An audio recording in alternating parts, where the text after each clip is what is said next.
وصلت السفينة التي تحمل براميل العسل إلى تلك البلدة، وتهافت الناس على الشراء، فوقفوا في طابور طويل أمام تاجر العسل. فلما كان الدور على امرأة فقيرة، أمسكت بكوب صغير وقالت للتاجر: تصدق علي واملأ لي هذا الكوب بالعسل.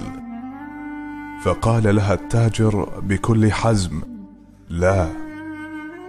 ثم قال لأحد عماله: خذ برميل العسل وأوصله لبيت هذه المرأة. ففرحت المرأة من السعادة.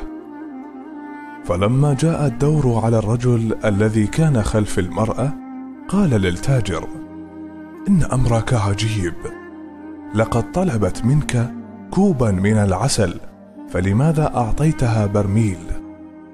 فقال التاجر: لقد طلبت مني على قدرها، ولكني أعطيتها على قدري، وفعلت ما فعلت لأن هذا هو حالي مع الله سبحانه وتعالى، فكلما طلبت من الله شيئا على قدري أعطاني على قدره.